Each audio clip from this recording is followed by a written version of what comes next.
네, 함께 말씀 나누도록 하겠습니다. 오늘 주님께서 저와 여러분에게 주시는 말씀은 요한복음 3장 16절 말씀입니다. 잘 아시는 말씀이시죠? 아마 이 자리에 계신 분 중에서 이 말씀 오늘 처음 보신 분은 안 계실 것입니다. 저한테도 굉장히 익숙한 구절이고 제가 평생에 사랑하는 구절이 되겠습니다. 개인적으로 제가 이 구절에다가 붙인 별명이 있는데요. 혈관 구절입니다. 조금 이름이 격합니까? 핏줄 그대로 해서 혈관 구절이다, 제가 그렇게 부르는데 사연이 있습니다. 어느 책에서 이런 글귀를 제가 읽은 적이 있어요. 그리스도인의 체온은 31.6도다 이렇게 되어 있었습니다. 보통 이제 사람의 체온이 36.5도, 37도 그렇게 되는데 이 책에는 그리스도인에게는 독특한 체온이 있는데 36.5도가 아니고 몇 도라고요? 31.6도다. 어디서 나온 숫자일까요? 네, 요한복음 3장 16절. 이 구절을 빗대어서 그리스도인의 체온은 31.6도다. 제가 그 글을 읽다가 도대체 이분이 무슨 뜻으로 그렇게 썼을까 한번 묵상을 해봤어요.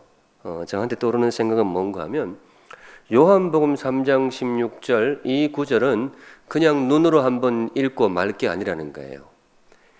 다른 구절도 귀하지만 이 구절이 너무 귀해서 이건 그냥 한번 예배 시간에 소리 내어서 읽고 잊어버릴 그런 구절이 아니고, 적어도 이 구절은 우리의 몸속에 들어와야 된다. 우리 몸속에 들어와서 내 살이 되고 또 내 피가 되고 내 혈관을 타고 내 몸 구석구석을 돌아다니면서 내 몸을 데피는 나의 체온이 되어야 할 구절이다. 바로 그런 뜻에서 아마 그분이 우리의 체온을 31.6도다 그렇게 쓰신 것 같아요. 성도 여러분, 혹시 이분의 생각이 조금 공감이 되십니까? 네, 이 구절이 좀 그럴 만한 구절입니까? 네, 저한테는 너무나 공감이 되었어요. 그래, 다른 구절도 귀한 구절이 많지만은 이건 정말로 그렇게 할 만한 구절이다. 성경에서 두 절도 아니고 딱 한 절만 골라보세요. 그러면 여러분들 어디를 고르시겠어요? 네, 오늘 강사 목사가 어디를 요구를 하는 것 같아요. 요한복음 3장 16절입니다. 생각이 좀 다를 수도 있는데 아마 여기 계신 많은 분들이 이 구절을 고를 거예요. 제가 고신대학에서 학생들을 가르칠 때에 가끔 유머로 이렇게 이야기를 했어요. 야들아, 행주를 꾹 짜면 뭐가 떨어지냐? 그러면 우리 학생들이 대답합니다. 물 떨어집니다. 걔들도 행주를 짜봤겠죠. 행주를 짜면 물 떨어집니다. 그러면 야들아, 성경책을 이렇게 양손으로 잡고 꾹 짜면 뭐가 떨어지냐? 우리 학생들이 뭐라고 대답을 할까요? 처음에는 모르는데 신학과 학생들은 제가 몇 번 했더니 알아요. 요한복음 3장 16절이 떨어집니다. 저한테는 그런 구절입니다. 요한복음 3장 16절, 성경은 기본적으로 하나님께서 우리에게 보내시는 편지라고 보시면 틀림이 없습니다. 서신서만 편지가 아니고요. 성경 전체가 창세기부터 요한계시록까지 전부 하나님께서 우리에게 보내시는 편지라고 읽으시면 틀림이 없어요. 하나님의 마음을 담은 편지인데 그 중에서 우리를 향한 이분의 마음을 가장 선명하고 가장 또렷하게 새겨놓은 구절이 어디이겠느냐? 저는 그렇게 믿습니다. 요한복음 3장 16절이다. 이 시간 이 말씀 함께 묵상하실 때에 바라기는 요한복음 3장 16절 이 구절이 저와 여러분의 혈관을 흐르게 되시기를 우리 주님의 이름으로 축원드립니다. 아멘. 도대체 여기에 무슨 말씀이 들어있기에, 얼마나 거창한 말씀이 들어있기에 저 사람이 체온 이야기도 하고 혈관 이야기도 하느냐? 이 말씀입니다. 해운대 제일교회 사랑하는 성도 여러분, 하나님이 여러분을 사랑하십니다. 믿으십니까? 혹시 이게 혈관을 흐를 만한 말씀이 맞습니까? 네, 그렇죠. 성경에 정말로 귀한 메시지가 많지만은 가장 중요하고 가장 따뜻하고 우리를 행복하게 하는 말씀, 요한복음 3장 16절, 성도 여러분, 하나님이 여러분을 사랑하십니다. 시간만 되면 제가 오늘 이 이야기 한 100번 하고 싶어요. 100번 하고 내려가면 설교가 되지 않을까 싶습니다. 하나님이 세상을 이처럼 사랑하사, 그렇게 기록이 되어 있는데요. 세상 자리에 세상 빼고 누구 이름 쓰면 틀림이 없을까요? 네, 여러분들의 이름을 쓰시면 틀림이 없습니다. 자기 이름을 넣어가지고 하나님이 나 아무개를 이처럼 사랑하사. 저도 목사고 신학 공부 꽤 했는데 제가 보장합니다. 이 세상 자리에 여러분의 이름을 쓰시면 틀림이 없습니다. 그런데 원래는 우리 하나님께서 요한복음 쓰실 때에 이 자리에 우리 담임 목사님 이름을 쓰려고 하셨어요. 하나님이 심욱섭 목사를 이처럼 사랑하사. 성도 여러분, 우리 담임 목사님, 하나님께서 이분을 사랑하실까요? 안 사랑하실까요? 네, 사랑하십니다. 그래서 원래 그렇게 쓰려고 하셨어요. 하나님이 심욱섭 목사를 이처럼 사랑하사. 그런데 하나님이 그렇게 쓰려고 하니까 한 사람 얼굴이 자꾸 눈에 밟혀가지고 차마 쓸 수가 없어요. 오늘 기도하신 이용호 장로님, 이분 얼굴이 떠올라가지고 아무래도 이분이 들고 일어나서 항의를 할 것 같아요. 하나님, 목사님만 사랑하고 나는 안 사랑합니까? 성도 여러분, 우리 하나님께서 이 장로님 사랑하실까요? 안 사랑하실까요? 사랑하십니다. 네, 그래서 하나님 생각해 보니까 맞거든요. 그래서 지우고 다시 쓰셨어요. 하나님이 심욱섭 목사와 이용호 장로를 이처럼 사랑하사. 그렇게 쓰려고 하셨는데 또 차마 그렇게 쓰실 수가 없었어요. 누구 얼굴이 자꾸 떠올라요. 오늘 한 사람씩 다 하다 보면 설교가 너무 길어져가지고 생략하고 누구 얼굴이 떠올랐는가 하면 우리 해운대 제1교회 모든 성도들 얼굴이 눈에 밟혀가지고 차마 그렇게 쓸 수가 없었습니다. 성도 여러분, 하나님이 여러분들을 사랑하실까요? 안 사랑하실까요? 네, 사랑하십니다. 그래서 하나님이 사실은 요한복음 쓰실 때에 고민이 굉장히 많았어요. 이걸 어떻게 써야 되나? 쓰자니 써야 될 이름은 너무 많고 성경책 분량은 한정이 있단 말이죠. 이거 다 썼다가는 나중에 성도들이 성경책을 들고 다닐 수가 없어요. 그래서 하나님이 고민하다가 고민 끝에 고르신 단어가 뭐냐? 하나님이 누구를 이처럼 사랑하사? 세상을 이처럼 사랑하사. 고민 끝에 나온 단어입니다. 하나님이 세상이라는 단어를 택하셨는데 이유가 있어요. 왜 하필 이 단어를 택하셨느냐? 이 단어가 굉장히 크기 때문에 그렇습니다. 큰 단어라서 이 단어를 고르셨어요. 성도 여러분, 세상에서 제일 큰 게 뭡니까? 세상에 제일 큰 게 뭘까요? 해운대 제1교회가 제일 클까요?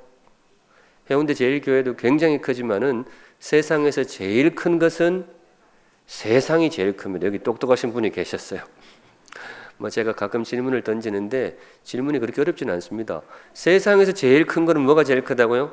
세상이 제일 커요. 그래서 하나님이 이 단어를 고르셨어요. 이 단어의 특징이 뭔가 하면 빈틈이 없어요. 빈틈이. 빠지는 사람이 없어요. 뒤에 남겨지는 이름이 없어요. 우리 모두의 이름을 다 담고도 남을 만큼 넉넉하고 큰 단어가 바로 이 세상입니다. 하나님이 그래서 이 단어를 고르셨습니다. 성도 여러분, 이 세상이라는 단어 속에, 이 큰 단어 속에 여러분들의 이름이 들어있는 줄로 믿으시기를 우리 주님의 이름으로 축원드립니다. 네, 이 세상이라는 단어에 바로 제 이름도 들어있고 여러분의 이름도 들어있습니다. 하나님이 여러분을 사랑하십니다. 그런데 여기서 끝이 아니고요. 이 세상이라는 단어에는 조금 더 깊은 사연이 있는데 사실은 이 단어가 좀 어두운 단어입니다. 그늘이 있는 단어예요. 어떨 때 이 단어를 쓰는가 하면요. 예를 들어 이런 거죠. 아무개 성도가 하나님을 버리고 어디로 갔더라? 세상으로 갔더라. 그럴 때 쓰는 단어잖아요. 또 이런 일은 절대로 있으면 안 되는데 아무개 집사님이 신앙을 버리고 어디로 갔더라? 세상으로 갔더라. 그럴 때 쓰는 단어입니다. 그런데 우리만 그렇게 쓰는 게 아니고요. 실제로 요한복음에 세상이라는 단어가 그런 뜻입니다. 요한복음 읽다가 세상이라는 단어가 나오면요. 밝고 활기찬 세상이 아니에요. 조금은 어둡고 하나님을 배역하고 죄 많은 악한 세상을 일컬을 때 쓰는 단어가 바로 이 세상이라는 단어가 되겠습니다. 그러고 보면 참 묘하죠. 하나님이 왜 좋은 단어 다 제쳐두고 이 어두운 단어를 고르셨을까? 사연이 있는데 교회마다 간혹 그런 분들이 있어요. 이 해운대 제1교회는 워낙 좋은 교회라서 없을지도 모르겠지만은 제가 교회를 돌아다니 보면 꼭 그런 분들이 좀 있어요. 뭔가 하면 이 자존감이 굉장히 낮은 분들, 마음이 굉장히 좀 낮은 분들이 있어요. 이렇게 생각하는 거죠. 나는 가진 것도 별로 없고 뭐 할 줄 아는 것도 별로 없고 그래서 교회에 와가지고 별로 뭐예요? 기여하는 것도 없고 그냥 몸만 왔다가 덜렁 가는데 하나님이 나는 별로 마음에 안 들어 할게야. 내가 봐도 우리 담임 목사님이나 장로님 이런 분들은 내가 봐도 사람이 괜찮아 보이니까 하나님도 그분들을 사랑하시는지 몰라도 나는 뭐예요? 나는 별로 마음에 안 들어 할 것이야.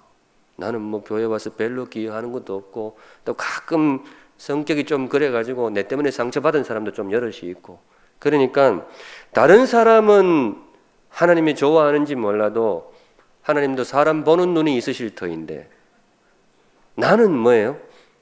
나는 별로 그분 성에 안 찰 것이다 라고 생각하며 사시는 분들이 더러더러 있습니다. 몰라요. 해운대 제일교회에도 혹시 그런 분이 있으실지 모르겠습니다. 혹시 있습니까? 대답은 크게 하지 마시고 네, 없기를 바라지만은 혹시 있으시다면 이 말씀 꼭 기억해 두세요.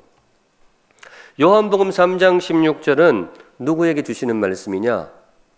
우리 모두에게 주시는 말씀이기도 하지만 특별히 그분을 위한 말씀입니다.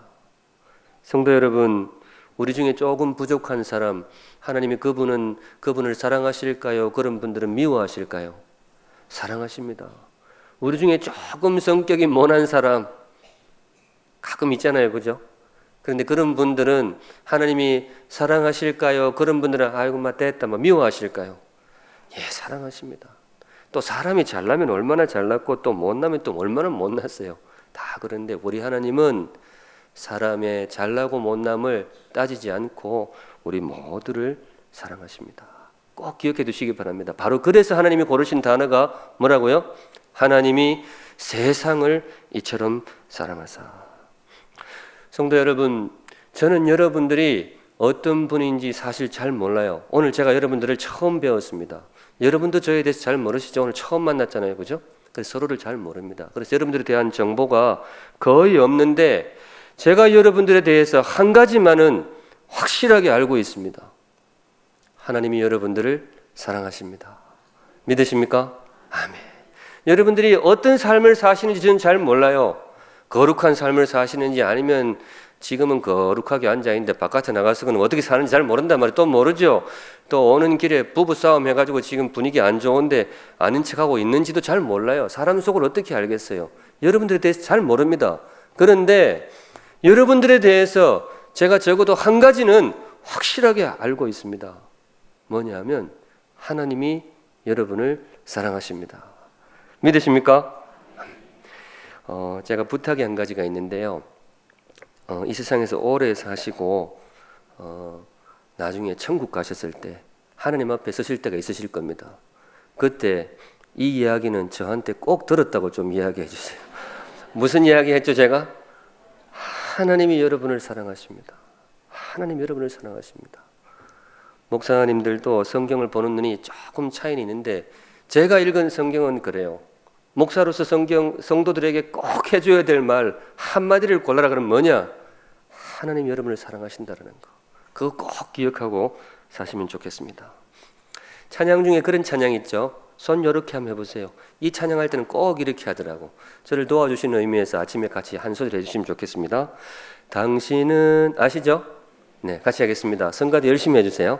자, 시작. 당신은 사랑받기 위해 태어난 사람, 당신의 삶 속에서 그 사랑 받고 있지요. 한 번 더. 당신은 사랑받기 위해 태어난 사람, 당신의 삶 속에서 그 사랑 받고 있지요. 네, 거기까지만.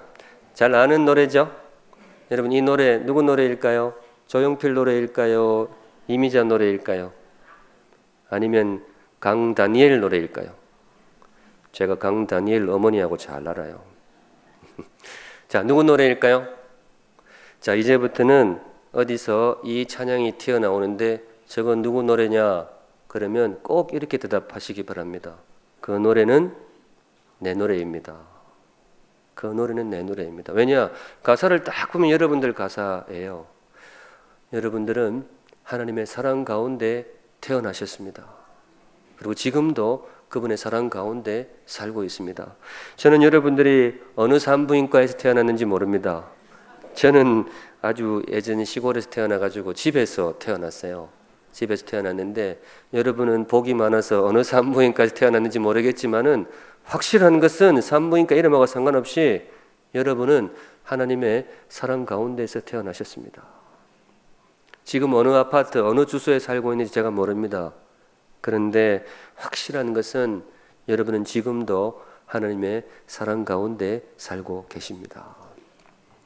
믿으신다면 다음 주 오실 때, 다음 주에 담임 목사님 오시죠? 담임 목사님 또 오랜만에 뵐 텐데 그때 여러분의 얼굴에 원인 모를 은은한 빛이 감도시기를 우리 주님의 이름으로 축원드립니다.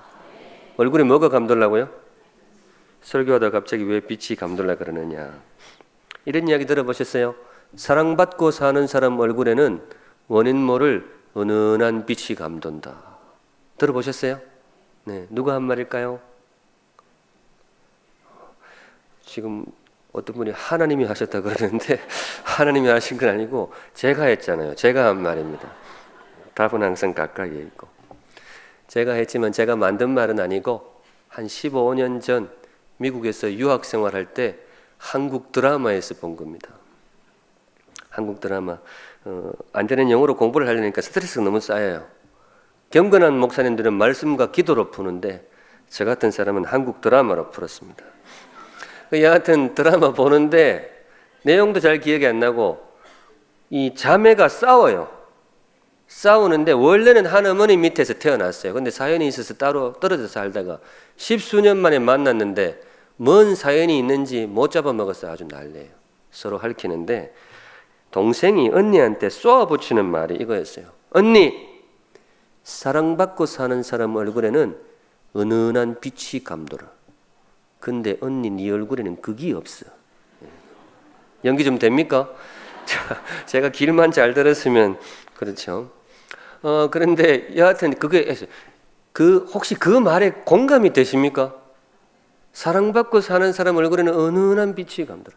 제가 드라마 보다가 수도 펴놓고 종이 꺼내서 적었어요. 이거 나중에 설교 시간에 써먹으려고. 너무 공감이 되는 거예요. 그렇잖아요. 사람 얼굴이 비비 좋은 거 바른다고 빛이 나는 게 아니거든요. 이 사랑만이 줄 수 있는 그 은은한 빛이 있거든요. 확인해 보겠습니다. 옆에 분 얼굴 한번 쳐다보세요. 자, 이분 사랑받고 사는 사람 같아요? 아니면 밥만 먹고 사는 것 같아요? 어느 쪽입니까? 네, 지금 다들 얼굴빛이 괜찮습니다. 그런데 특별히 다음 주 오실 때에 여러분들의 얼굴에 더 은은한 빛이 감도시기를 우리 주님의 이름으로 축원드립니다. 왜냐, 저와 여러분은 그럴 자격이 있어요. 누가 우리를 사랑하신다고요? 네, 하나님이 여러분을 사랑하십니다. 목사님도 여러분들을 너무 사랑하시고요. 특별히 하나님이 저와 여러분을 너무 사랑하십니다. 그런데 빛 중에서도 저와 여러분의 얼굴에는 아주 묵직한 빛이 감돌아야 돼요. 어떤 빛? 묵직한 빛. 왜냐? 한 걸음 더 나아가서 이 혈관 구절이 주시는 두 번째 말씀이 뭐냐? 하나님 우리를 사랑하신다 그랬는데요. 그냥 사랑하시는 게 아니에요. 하나님이 저와 여러분을 엄청나게 사랑하십니다. 사랑에도 급이 있잖아요. 그냥 대충 사랑하는 것이 아니고 엄청나게 사랑하십니다. 경상도 말로 억수로 사랑하고요. 전라도 말로, 전라도 분 안 계세요? 제가 25년 전 일찍이 동서화합을 위해서 전라도 아가씨랑 결혼을 했어요. 그래서 제가 전라도 말을 좀 압니다. 전라도 말로는 뭐라는가 하면 겁나게 사랑해요. 겁나게. 하나님 우리를 사랑하시는데 억수로, 전라도 말로는 겁나게. 성경 표현은 뭘까요? 오늘 본문에 나옵니다. 하나님이 우리를 이처럼 사랑하사 되어 있는데 그걸 바로 뒷구절이에요. 독생자를 주셨으니. 독생자 외아들이잖아요. 하나님 우리를 너무 사랑하셔서 누구를 내주셨다고요? 독생자 외아들을 내어주셨어요. 큰 사랑 맞습니까? 엄청나게 큰 사랑이죠. 어느 날 아침 사랑하는 아내가 남편을 위해서 고등어를 구워내었습니다. 남편이 고등어를 되게 좋아하거든요. 경상북도 경산 출신 남편인데 그 경산 사람들이 대충 고등어를 좋아해요. 제 고향입니다. 고등어를 좋아해요. 고향 떠나가지고 외지에서 고향 사람 만나면요, 대체로 고등어를 좋아해요. 경산, 영천 다 고등어를 좋아해요. 왜 그럴까 생각해 보니까 어릴 적에 먹을 수 있는 생선이 그거밖에 없었어요. 우리 해운대 분들은 만난 거 많이 드셨죠? 자갈치 시장에 사가지고. 근데 저희는 그때는 냉장 시설이 잘 안 좋았기 때문에 오로지 내륙 지방이잖아요, 경산이. 그러니까 오로지 먹을 수 있는 생선은 소금친 고등어밖에 없었어요. 그러니까 커서도 그 입맛이 있어가지고 고등어를 참 좋아해요. 그런데 문제가 장가를 너무 멀리 가버렸어요. 전라도까지 가버렸는데 전라도 아가씨 괜찮아요. 삭삭하고 생활도 잘하고 뭐 애도 잘 키우고, 게다가 저희 와이프는 또 굉장히 미인입니다. 확인할 방도가 없으니까 여하튼 괜찮아요. 다 좋은데 한 가지 문제가 음식이 달라요. 고등어를 생선 취급을 안 해요. 전라도 쪽에도 뻘이 많아서 그런가 해산물들이 좀 있거든요. 그래서 고등어를 잘 안 드시더라고요. 이 밥상에 고등어가 안 올라와요. 그래서 좀 많이 섭섭했어요. 그래도 우리 경상도 남자들은 가오가 있어가지고 반찬 투정을 안 하잖아요. 이거 해라 저거 해라 소리 안 하고 뭐예요? 우리는 그저 주시는 대로 그냥 먹는데, 그래도 마음 한구석에는 늘 고등어가 있는 거죠. 그래서 제가 어릴 때부터 그 노래를 좋아해요. 냉장고에 고등어 들어있는 노래. 그걸 좋아했었어요. 그분도 경산 사람인 것 같아요. 그런데 결혼한 지 한 2년 되었을 때 아침상에 떡하니 고등어가 올라왔어요. 행복했어요. 행복이 그리 멀리 있는 게 아니더라고. 고등어. 이야, 드디어 이 여자가 나를 남편으로 존경하는구나. 너무 행복했어요. 남자들 단순해요. 고등어 한 마리에 인생이 왔다 갔다. 너무 행복해가지고 밥 먹다 말고 벌떡 일어나가지고 책꽂이로 걸어갔습니다. 남자가. 책꽂이에 뭐가 있을까요? 역시 이쪽이 똑똑해요. 전국적으로 한국 남자들은 다 통일되어 있어요. 책꽂이에 비상금이 있는 거죠. 제가 아까 담임 목사님 방에 잠시 있다 왔는데 딱 눈에 들어오는 책이 한 권 있어요. 열어보려다가 말았어요. 거의 틀림없습니다. 그런데 더 이상은 비상금을 감출 이유가 없어요. 왜? 고등어를 먹었잖아요. 그래서 비상금 톡 들어가지고 사랑하는 아내를 위해서 비록 작은 실반지이지만은 금반지 하나를 뽑아줍니다. 무슨 사랑일까요? 반지 사랑. 아침에 뭐 받고? 고등어 사랑 받고. 집안 분위기 괜찮습니까? 좋죠. 그런데 반지를 받은 이 전라도 아가씨도 너무 황홀한 거예요. 평생에 없던 일이거든. 경상도 남자들은 어릴 적부터 교육을 철저하게 받아가지고 집에 들어올 때 뭐라도 사들고 들어오면 큰일 나는 줄 알거든. 특별히 집에 들어올 때 뭐 꽃을 사들고 오면 순사한테 잡혀가는 줄 알아요. 그러니까 평생에 그런 일이 없었어. 근데 오늘 뭘 사왔어요? 반지를 사온 거지. 여자가 너무 황홀한 거예요. 그래서 여자도 벌떡 일어나서 화장대로 걸어갔습니다. 화장대 속에 뭐가 있을까요? 남자분들 잘 모르는데 화장대 속에 화장품만 들어있는 게 아니에요. 여자분들은 좀 통이 커서 통장이 들어있습니다. 처녀적에 적금 들어뒀던 거. 남자는 어리숙해가지고 다 열어놓고 결혼하는데 여자들은 안 그렇거든요. 지금도 몇 분 아직도 감춰놓고 있는 것 같은데, 더 이상 이 아줌마가 통장을 감출 이유가 없어요. 반지까지 받은 마당 이거 아꼈어 뭐예요. 그래서 통장 그날로 톡 깨가지고 사랑하는 남편 어깨 펴고 살라고 자동차를 바꿔줍니다. 무슨 사랑이요? 집안 분위기 괜찮습니까? 그런데 이게 끝이 아니에요. 경상도 남자가 여기서 밀리면 안 되잖아요. 저녁에 잘 자고 다음날 아침 출근하면서 복덕방에 들릅니다. 부동산에 들렀는데 아파트를 2천을 깎아가지고 급매물로 내놓습니다. 왜냐? 결혼할 때 했던 약속이 있거든요. 너 나한테 시집 오는 거는 진짜 복덩이를 그냥 줍는 거다. 내 결혼한 지 10년 안에 너 데리고 저기 부산항에 가서 크루즈 태워가지고 전 세계 한 바퀴 뺑 둘러준다. 철석같이 약속을 했어요. 지켰을까요? 못 지켰을까요?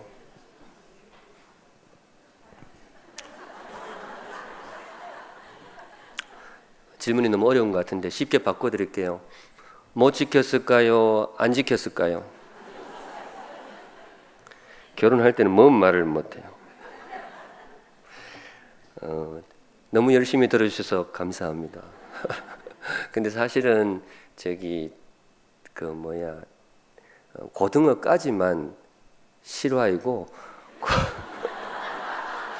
그 뒷이야기는 제가 만들었다라는 거 미리 저희 집안이 그렇게 뜨겁지는 않습니다. 근데 여하튼 상상은 해보세요. 혹시 그래도 남편이 나를 위해서 아파트 한번 내놓으면 좋지 않겠어요? 여자 성도님들 대답 한번 해보세요. 그래도 안 되겠어요? 제가 이 이야기를 몇 교회에서 해봤는데 제가 이 아파트 내놓는 사랑은 무슨 사랑일까요? 그렇게 물었단 말이죠.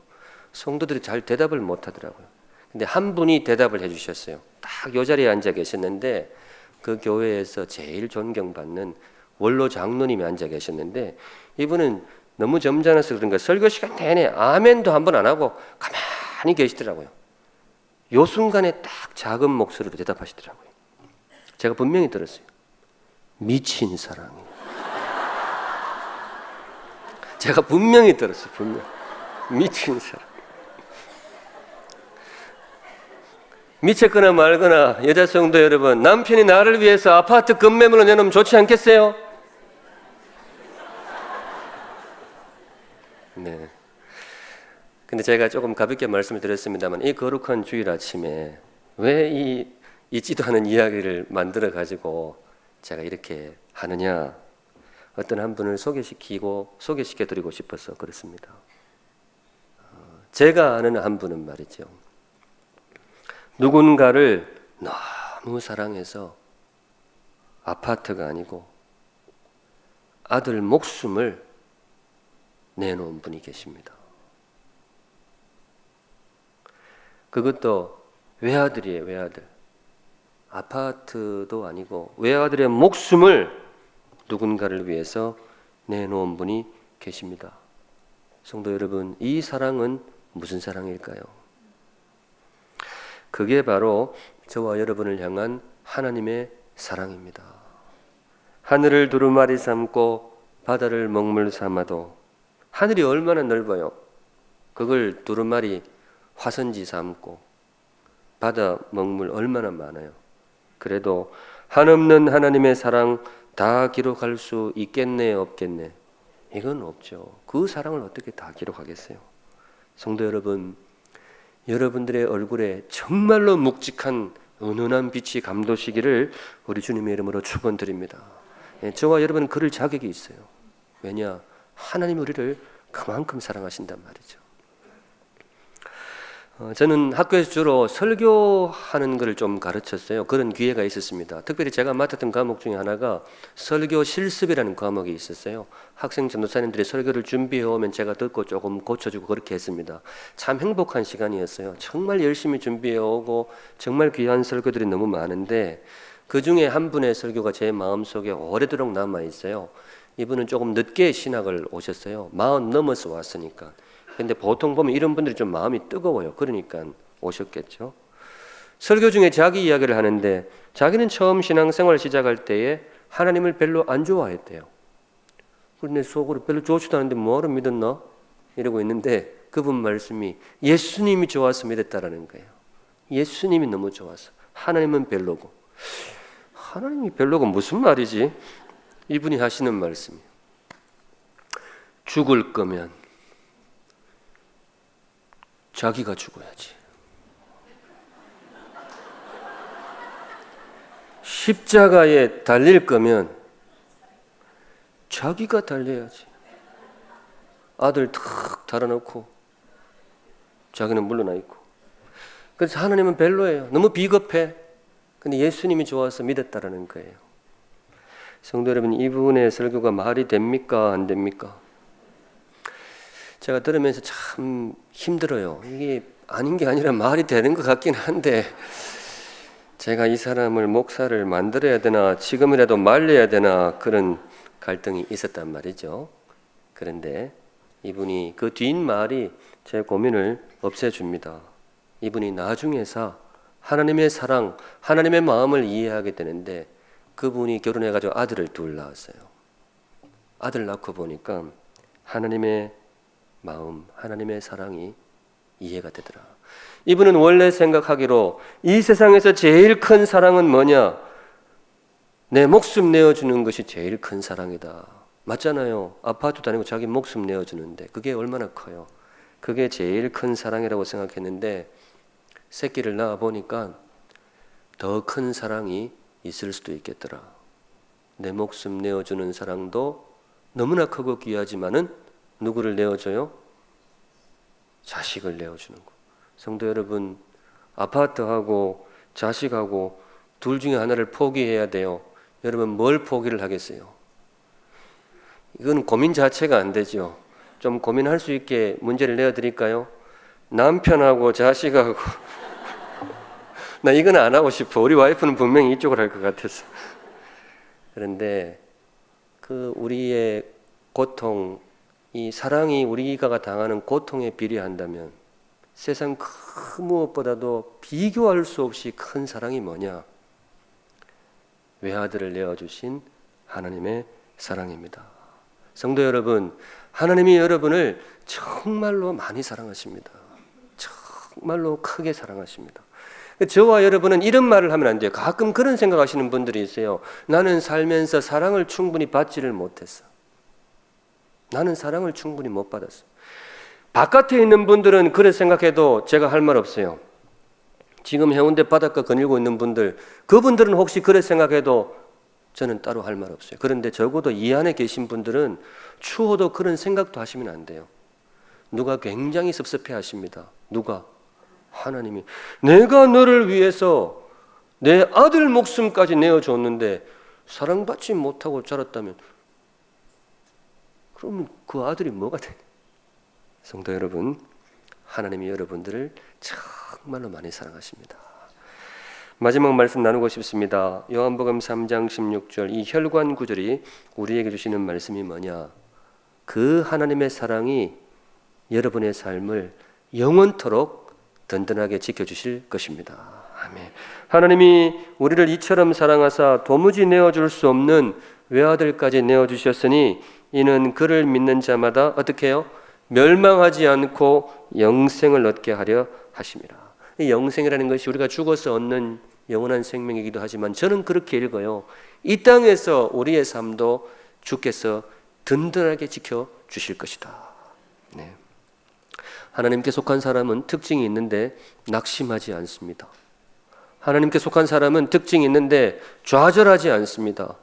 절대로 무너지지 않아요. 왜냐? 하나님의 사랑이 그를 지켜주기 때문에 그렇습니다. 인생을 지켜주는 것이 많이 있잖아요. 가끔은 뭐 언덕도 지켜주고 다른 사람도 기댈 수 있고 의자도 기댈 수 있고 하는데 정말로 우리 인생을 듬직하게 지켜주는 것은 사랑이다. 사랑받고 사는 사람은 절대로 무너지지 않습니다. 그래서 우리 하나님의 사람은 하나님의 사람에게도 어려움 닥치죠. 고난이 닥칩니다. 그러나 그럼에도 불구하고 우리 하나님께 속한 사람은 절대로 무너지지 않습니다. 왜냐? 하나님의 사랑이 저와 여러분을 지켜주기 때문에 그렇습니다. 그런데 가끔은 저와 여러분도 가끔은 절망할 때도 있고 가끔은 좌절할 때도 없지 않아 뭐예요? 있습니다. 저도 솔직히 그럴 때가 있어요. 그런데 왜 그러느냐? 받은 사랑이 부족해서 그러느냐? 그렇지 않습니다. 우리가 받은 사랑은 부족할 수가 없어요. 외아들의 목숨을 내어주신 하나님의 사랑이 있는데 어떻게 부족하겠어요? 그러면 왜 우리가 가끔 낙심하고 좌절하느냐? 사랑이 부족해서가 아니라 그 사랑에 대한 뭐가 부족해서? 믿음이 부족했어. 받은 사랑이 부족해서가 아니고 그 사랑에 대한 믿음이 부족해서. 그래서 오늘 주신 말씀이 뭐냐? 이는 저를 뭐 하는 자마다, 믿는 자마다. 성도 여러분, 믿음의 사람이 되시기를 주님의 이름으로 축원드립니다. 네, 우리가 믿고 살아야 돼요. 뭘 믿느냐? 예수를 믿는데 다른 말로 나를 향하신 하나님의 사랑을 믿고 사시기 바랍니다. 저희 어머니 가끔 하시는 말씀이 있어요. 야, 아들아, 내가 살아온 거 소설로 쓰면 소설책 10권도 모자란다. 저희 어머니도 고생 많이 하셨거든요. 남편 때문에 고생하고 자식 때문에 고생하고. 해운대 분들은 고생 없으시죠? 혹시 이 자리에도 10권 있습니까? 표정 보니까 저쪽에 20권짜리 계신 것 같아요. 그렇죠. 우리 우때 살아오신 거 쓰면 소설책 50권, 100권도 되죠. 참 고생 많으셨다라고 제가 말씀드리고 싶어요. 근데 이 말씀 꼭 드리고 싶습니다. 우리 인생에 닥친 고난이 소설책 10권이라면 우리 삶에 덮친 하나님의 사랑은 하늘을 두루마리 삼고 바다를 먹물 삼아도 나를 향하신 하나님의 사랑은 다 기록할 수 있겠네, 없겠네? 없겠네. 살면서 우리 예수 믿는 사람에게도 어려움이 닥치잖아요. 우리 예수 믿는 사람에게도 고난이 닥친단 말이죠. 그런데 그거 꼭 기억하세요. 나에게 닥친 어려움보다 몇 값절 더 큰 하나님의 사랑이 저와 여러분의 삶을 둘러싸고 있습니다. 그거 믿고 사는 사람들은 절대로 무너지지 않을 것입니다. 말씀 맺습니다. 오늘 주님께서 저와 여러분에게 주신 말씀 마지막으로 여러분들의 마음에 정말 새겨드리고 싶어요. 해운대 제일교회 성도 여러분, 하나님이 여러분을 사랑하십니다. 정말로 많이 사랑하십니다. 그 사랑이 여러분의 삶을 사나 죽으나 영원토록 지켜주실 것입니다. 오늘 하루도 하나님의 사랑 의지하고 행복한 하루 되시기를 우리 주님의 이름으로 축원드립니다. 아멘. 잠시 기도하시겠습니다. 거룩하신 하나님, 주께서 저에게 당부하신 말씀 사랑하는 해운대 제일교회 성도들에게 전달하였습니다. 하나님, 우리 성도들을 사랑하시는 줄로 믿습니다. 외아들을 주실 만큼 엄청난 사랑으로 우리를 지키고 계신 것을 믿습니다. 그 사랑 믿고 하루하루 힘있게 복된 삶을 살아갈 수 있게 인도하여 주시옵소서. 주신 말씀 감사하옵고 거룩하신 예수님의 이름으로 기도하옵나이다. 아멘.